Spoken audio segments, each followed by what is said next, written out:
بسم الله الحمد لله. أولا إلهي بمهد له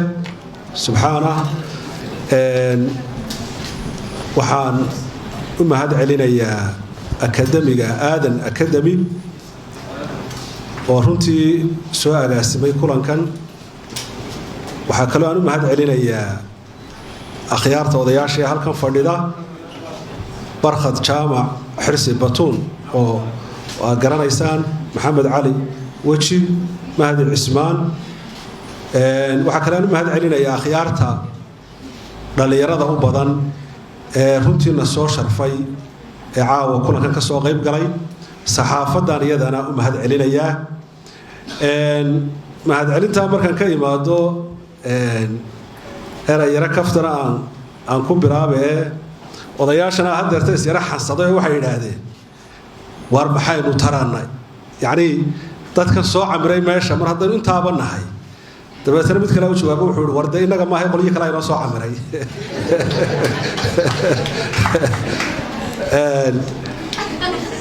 xaqiiqatan qadiyadan xilli horaan ka hadlay marka su'aal baa la isweydiin karaa waxa la oran karaa maxaa mar labaad soo celiyay marka horaan ka hadlay waxay ahayd 2004 laba qodob baa soo celiyay inaan maanta haddana dib uga hadlo mid waxay ahayd aqoonta xilliga aan u lahaa oo aad u koobnay qodobka labaadna waxa weeye isbedel muuqday oo intii ka dambeysay isbedel weyn baa muuqday oo aan rajaynayo in ilaahay uu khayr ka dhigo gabagabadiisa iyo mustaqbalkiisaba labada qodob ayaa dib iigu soo celiyay inaan qadiyada ka hadlo waxaana filayaa sidii xilliga aan uga hadlay maanta si ka xeel dheer ama ka shilis inaan uga hadli karayo aqoonta aan u yeeshay iyo dhexgalka aan dhexgalay taasi waa taa qodobka labaad caawa cabatin ka hadli maayo iyo sidana la yeelay iyo sidan waxaan ka hadlayaa odoroska mustaqbalka iyo dhalinyarada iyo aqoonyahanka iyo saadaasha wanaagsan ee muuqata ayay maasadaydu caawa daaran tahay qadiyadan marka dhinac laga eego islaamku qofka waxa loo ilaaliyay diintiisa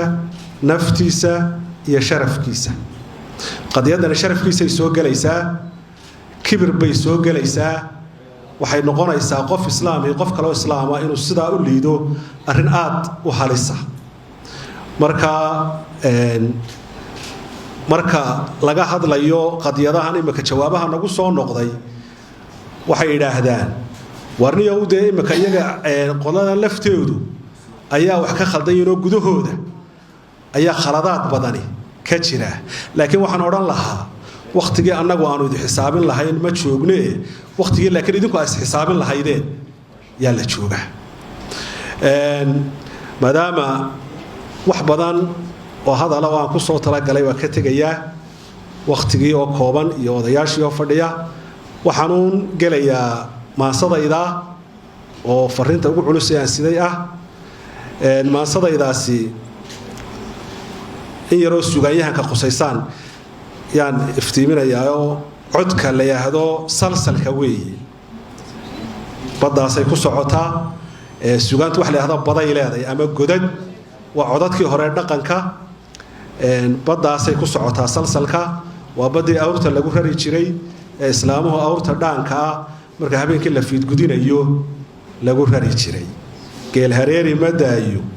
libaaxgiida ma daayo gargaarow labadeenuna habeen guura ma dayno islaamtu tiri idinku waxa mala aad u garanaysaan on kontroobka ma daayo aarataha ma daayo anata ma ilaawo heestaasa garanaysaan cabdi tahliil qaado waa halka laga soo qaatay heesta ayaa taa hore ee islaamta awka ku raraysay ay tahay waxa kale oo sugaanta kamida badda laga sameeyay walow ay yar tahay bahal ceerin ma daayo nina caadi ma baajo baddaasina waa taa waa bad adag oo sugaanta laga tiriyay aad u kooban tahay maasadaydaasaan bilaabaya maasada waxa la yiraahdaa magaceeda ama kaag baa la yiraahdaa ama kaagu waa marka yaabku farabato ayuu isugu tagaa ama kaag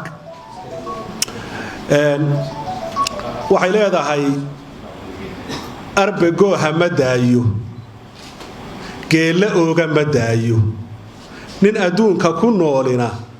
uurku taalla ma waayo ashqaraarkiiyo yaabka ama kaagiyo dooda aabiyow dhaqankeenna haddii eed laga sheegto ugaas ma u noqonnaa ab-ogaaga annaaskiyo haddii maalid afeefto ama aabir yimaado bal aqoonta dhegayso bal afkoodana dheeho bal amuurtiyo yaabka hiddahooda ag joogso aynigoodana raadi maarid iyo aabir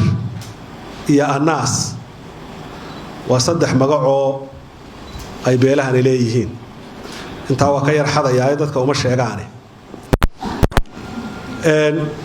halkan dood baanu ka galaynaa aniga iyo ninka odayga ah ee haybsoo catirsanaya waxaan yidhi abbaanaan umalkiis iyo afkaartiisa la yaabay ayaa yidhi aado waa walaal jabuuti baa laga isticmaalaya deegaanadan galbeedka hadduu aada ku yidhaahdaha la yaabin walaalunbu ku leeyihi ayaa yidhi aado amaahduu guranaayiyo kibirkuu ambanaayiyo wuxuu eexa galaayo ajisow lama yaabo anaa u jawaabayo waxaan ku yidhi awowgaa dhaqankii iyo adoogaa taladii iyo armaa eelku fogaayo dadku aarsanaya armaa awowgaa waxaan sameeyeyoo wuxuu idhi odayaashu ma sheegin anna aamini maayo arrinkaa odayaasha kamaan maqlin buui waxaan idhi abbaanow gayigeenna abaarii ka dhacaaye armay eed ka tageen wuxuu idhi aflagaadada iyo cayda waa u adkaysan aqaan waxaan idhi ma islaamkiiyo diintiyo udgoonow nebigiibaa awalkii ka dideenoo iimaankaanad jeclay qodobadanaan soo qaadanayaa waa qodobada taariikhiyan marka laga hadlayo mashkaladan lagu sababeeyo waayo aniga yidhi hadal dheer baan ka tegaya qaar waxay yidhaahdaan qolyahan iyagoo boqortooyaabaa islaamku yimi islaamkii bay diideen dabeetana halkaasaa dagaalku ka dhacay qaar waxay yidhahdaan abaar baa dhacday dabeetana bakti baa saasa qaarna saasay ku sababeeyeen qaar waxay yidhaahdaan waa sababihii dadka loo tirinayay baan anigu soo qaadanaya waxaan ma islaamkii iyo diintii iyo udgoonow nebigiiba awalkii ka dideenoo iimaankaanad jeclay wuxuu idhi allihiina abuurtay iyo udgoonow nebigii iyo mabadiidna islaamkoo asal baanu lahaa waxaan idhi ayax aad u dagaago ugbaadkii nabaad guurshiyo ma aboodiga duuliya aboor baa noqotee wuxuu yidhi arladaynu degaynay ehelkaygu dhibaato uma geysta adduunka waxaan idhi boqortooyo adkaato amarkeedu xumaadiyo ma sidii abraha amlaydiinu cuslay wuxuu yidhi asaraarkiiyo faankiiyo ma naqaano aftaago ereygaa garan maayo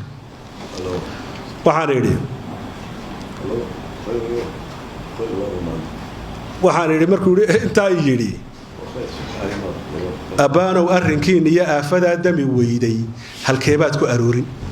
bal arrintaa haddaba meel saar wuxuu yidhi nin ammaana ku raagtay eegga waa hantiyaa gobno oofta dalooshiyo aahda waa qarsataa astaamaha ficilkiinniyo eraygiinna fogaadiyo adyadiinniyo beentiyo isla weynida joogta ayaa aafada guud iyo axdartaa nagu keentay intaasi waa taa sheeko yaroo kalaan gelaya bara ayrada geel iyo adhi goosmay kaliil layo aarka libaaxo sida shiikh amin jooga salaadii addimaayo tusbixiina ag yaallo ayay ay ku kulmeen oogadiisa libaaxa adhi waa ka didaa isna oosha warkeeda xanta waysku oga sheeka soomaali baan halkaa ka yargelayaa malaa qosolla leh soomaaliduna murtiluha wax kula baxdo waxaa la yidhi adhi baa goosmayoo reerkiibuu ka cararayoo dabeetana isagoo ay iska daaqaya ayuu wuxuu ku soo baxay libaaxu salaad buu ku jiraa wuu tukanayaa adhigii baa istubay markuu libaaxii arkay adhigu waa idaya riyo riyaha had iyo jeer feejig riid way yaaceen idiina waxay isiraahdeen bal horta hubiya libaaxi baa salaadii ka baxay dabeetana hareeruhu eegayo wuxuu arkay idahan agtiisa tuban wuxuu ku yiri maxaa ahaydana waxay yiraahdeen de halkan aanu marayno waanu ku aragnay dabeedna wuxuu yiri dadku xooluhu sasba iga qabaano dacaayad baa leega fidiyay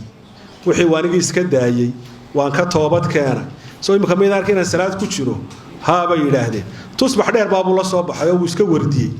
wuxuu yiri cid kale idin la socoto waxaan riyaan la socdayo markay ku arkeen bay yaaceen iyagina inoogu yeedhay buu dhaanta shanne oo waxa dadka iga fidiyay oo nin imka odayabaan oo beeshaba oday u ah waa ka laba laxaad baa riyo laga daba diray waxa la yiri ninkii odaga waa arkasaane soo noqda riibay u tageeno meel tuban waxay ku yiraahdeen ninkii markuu salaadii ka baxay libaaxi hadal wanaagsan buu noo jeediyo wuxuu dacaayadii laga fiday waka waxay yiraahdeen su'aal quraan idin weydiinayna haye tusbax ma hayst haay waxay yiraahdeen tusbax dheer ayaa buu hayst waxay yiraahdeen tusbax ma eegteen wuxuu ka samaysan yahay haayo hilib buu ka samaysnaa bay yiraahdeen oo hilibkaas meel xoolo u cunay ahayn dabeetana rii waa yaacay soo intii ay maqnaayeen buu idihii ag joogay dabka u shidayo xabadba kagama tagin labadii baa soo noqdaysaa labadiina waa raaci qisada maxaan uga jeedaa maalin dhaweyd baan waxaan akhriyay musharax Mareykan oo xisbiga malaha dimuqraadiga ahaayo wuxuu leeyahay nabi maxamed alayhi salaatu wasalaam xiganaya wuxuu leeyahay nabi maxamed gefka ma ogolayn xumaanta ma ogolayn waxa soo dhan buu shubaya markaas waxay ku hor qoreen wuxuu doonayaa islaamka Mareykan ku nool dadka muslimka ee Mareykan jooga inay u codeeyaan waliba xasalaada tukanaya inaga lafteena siyaasiyiinteenu shaarar badan bay noo gashadaan oo xilliga campaign-ka oo kale iyo marka kursiga la gaaro waxaad moodaa in isbedel weyn soo baxo waxaan akhriyay bari buug leeyaado hadkii madooba waa xayla salaasa marka inqilaab doonayeen ku qabsaday Itoobiya marka wuxuu leeyahay shacabka wuxuu ku masaalayaa ariga buu erayga shacab isticmaali maayo wuxuu isticmaalayaa erayga ariga marka wuxuu leeyahay shacabku waa ari oo marba wixii aynu u sheegno bay qaadanayaan marka siyaasiga ku sii daadagi maayee laakiin shaararkiisa badan ee marba nooca ah ayuu baa tusaale ahaan aan u dulmaraynta wuxuu baraa ayrada geel iyo ari goosmay kaliil laya aarka libaaxo sida sheekh Amin jooga salaadii adimayo tusbixiina ag yaalo ay ku kulmeen oogadiisa libaaxa ari waa ka didaa isna oosha warkeeda xanta way isku ogaa aflahaar ballan qaadiyay marra aamin ku doodiyay amaanti marra aamin ku doodiyay ardaalow dhaqankiisa nin akhyaara ku sheegay amaantiisa ku raagi ilma waa tayaxaasko aaminku ku hodaaye ardalkii u riyaaqiye idihii tagi waayay aska xoodana qaadiyay axankoodana jooji shaxad maalin il duuftay aayahay ku dhibtaa ragna geed arrinkii iyo haddii uu oday waayo abaar buu u baxaa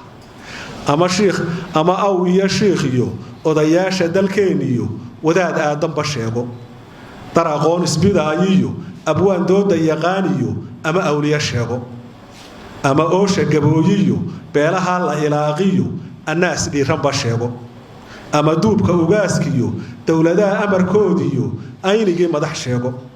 ama ooda faraasiyo iglan goodiyadeediyo ilbixii yurub sheego awoodii nukliyeerkiyo ama armi ku faan ama aaga carbeediyo taladii ordugaaniyo mahaatiin ku ildoogso ama China ilhaadiyo kuuriyaan afka taagiyo inankii kibray sheego oo alla waa keligii isagaana awoodiya amarkiisu fulaa adduun waa dhalanteede aakhira warjira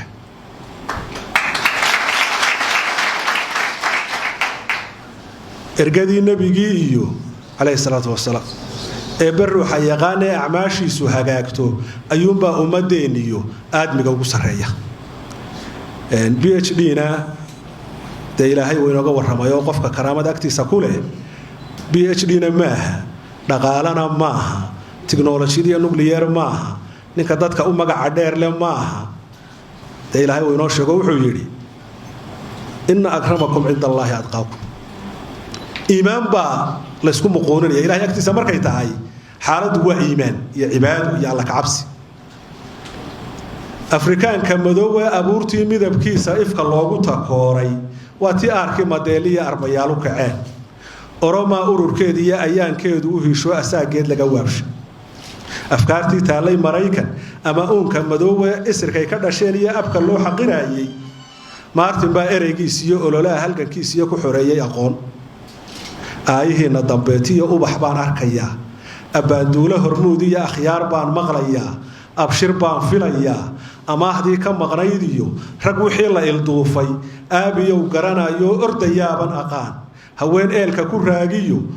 adyaday la kulmeen iyo umalkii qarsanayo ayaantooda sugayo samrayaaban ogaa abaalkiinu ma awdna ayaankiinu ma laala aarankiina ka caaya amintoodu ma dheera afgobaadsina maaha